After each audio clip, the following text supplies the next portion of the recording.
Hey guys, THUNDERSTUD here, and today we are going back to Elemental Sabers. They've been locked out of Invoked, which was the way they were played for a very long time, probably 8 or 9 months. But now, we go back to the original way they were played. I used to make a lot of E-Saber videos with all the different Elemental Lords and stuff like that, and I even made it with this monster, Elemental Grace Doriado. Very strong monster, was a do. It's level 9 light. Must be special summoned from your hand by having 6 or more monsters with different attributes. So attributes like water, fire, earth, all that stuff. Gains attack and defense equal to the number of different attributes in your graveyard times 500. So it's clear to see the synergy with E-Sabers. They completely control their attributes in the graveyard, making this not so hard a monster to come out. So it gets as high as 4,000 sometimes, or I think 3,500. But it also has a second effect. When your opponent would special summon a monster, quick effect, you can banish 3, it's monster or monsters. You can banish 3 monsters from your graveyard, negate the summon, and if you do, destroy that monster or monsters. So you could hit multiple, judging by this wording. But very strong, because you're always going to have monsters in your graveyard since you brought her out. So stopping a special summon's pretty big. Pretty cool stuff, and she gets giant. We're running 3 of her because unlike the elemental lords, she's not searchable, so we really gotta draw her, really gotta do that kind of stuff. And this is how we provide a boss monster without invoked. Now we also have some Xyz, but they don't particularly see a lot of play in this deck. We're able to run 2 treacherous because we're not stuck on traps. This is a continuous trap. You tribute a monster, special summon an E-Saber. Of course, we're using Palace. That's what locks us out of Invoked. And I tossed in a Super Rush Headlong just because I didn't want more traps, but I want a spell card that acts kind of as a trap, so that one works out pretty well. Now, skill, we're using my monster cards. This is how I used to play E-Sabers way back in the day when they were more new.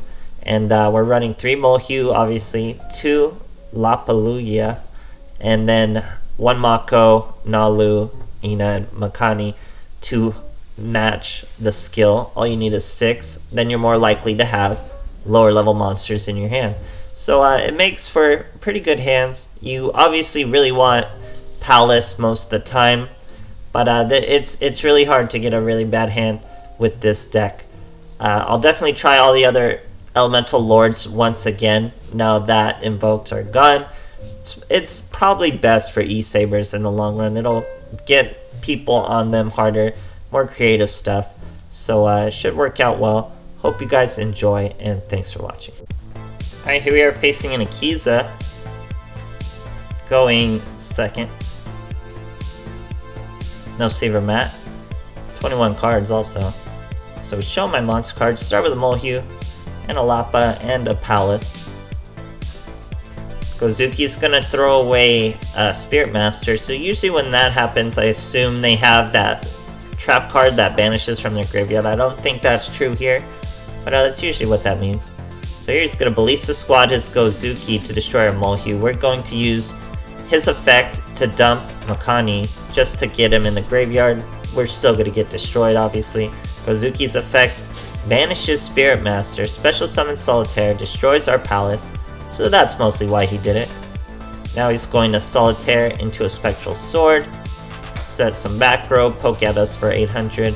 Not a huge deal. Now we top deck another Molehue. He is live, so that's a good option. But we gotta hit the elemental training, chaining to a Ballista Squad, bring out Lapa, Spectral Sword from the graveyard, banishes the Solitaire, brings out the Zombie Skull. That's gonna special summon with Solitaire. The other Spectral Sword, we're gonna chain into a Molehue. This way we're gonna be able to flip face down his Zombie Skull. Now his zombies aren't protected. He's got a Squire in hand, so he's gonna level log, then normal summon, but his zombies aren't protected by Zombie Skull anymore, so we're able to treacherous the 2. Now he has low defense. I think he only has 1500 defense. So we're gonna bring out Malo. Why bring out Malo? Because we top deck Doriado. We're gonna be able to change a few effects. Now remember, important thing to note about Doriado, it's not just your graveyard. You can special summon it from the hand by having 6 or more monsters with attributes in the graveyards. So it's not just your graveyard, it's both graveyards. So he counts as our fire and our earth with that Gozuki. So we changed to divine. I did change to earth, but like I said, we already had it with Gozuki. We're able to hit him with a 3500 Doriado. Now, the E-Saber effects wore off, so the types go down. She goes down to 2500, but remember, normally when they would special summon a monster, we'd be able to banish 3 monsters and cancel the summon. But this is the overpoweredness of Shiranui. That doesn't count as a special summon somehow, so they get to keep it.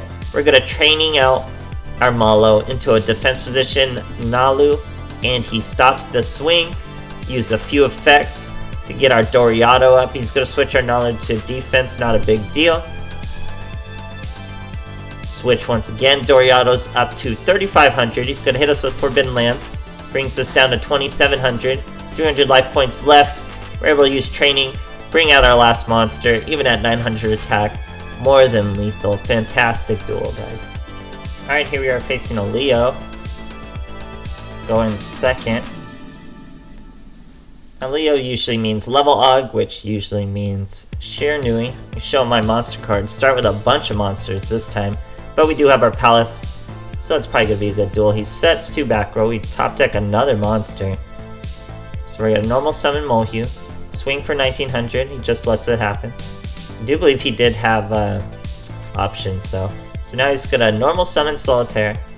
We're going to flip that boy face down, throw away our Nalu.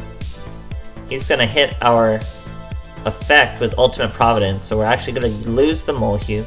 He gets to use his Solitaire's effect, brings out a Spectral Sword, and passes his turn.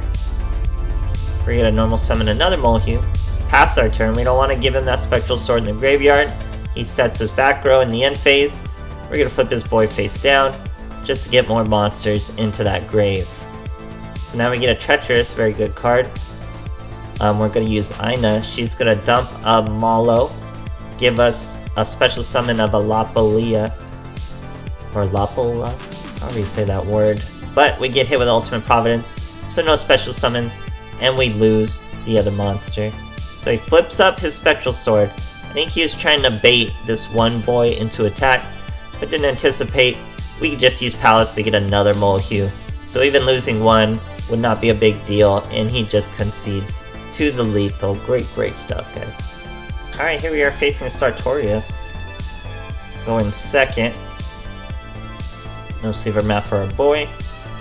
Only 2 in his extra deck also. My monster card starting us with just 1 Mohu. I'll always take that whenever we get Palace. He sets, or that was actually a skill, and then he sets 2 back row. We bring in our Mohu. He's immediately going to get Regeki Break. We're going to throw away a Mohu from our hand just to get more monsters in the graveyard. Set our Super Rush and Training, but obviously they're both dead cards. Now we set Treacherous. That's live. We play our Elemental Lord's Palace. Search our last Mohu. Normal summon him, 2100. It's a good amount of damage. Now we're going to hit him with the Elemental Training. Bring out Malo for exactly 1900. And a nice quick lethal with Training. Great stuff, guys. Alright, here we are versus Mokuba. Dapper Mokuba. We're going second. It's using a Luna Sleeve and a Light Sworn Mat. Gotta show him my monster cards. We only got 1 Mohu, so that's my monster cards working for you. He's using Evil Eye. Pretty common for Dapper Mokuba. Sets 3, sets 1. We're gonna play Palace, Mohu, set our Training. Now he's gonna try to Treacherous us. We're gonna hit him with the Training.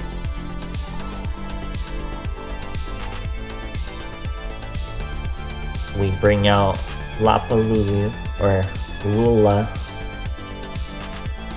Has to destroy his own Basilisk, destroys our back row, so any Treacherous would be dead, but really couldn't just form any monster or any kind of offense and has to scoop. Great stuff, guys. Alright, here we go, facing a Yusei. Going second.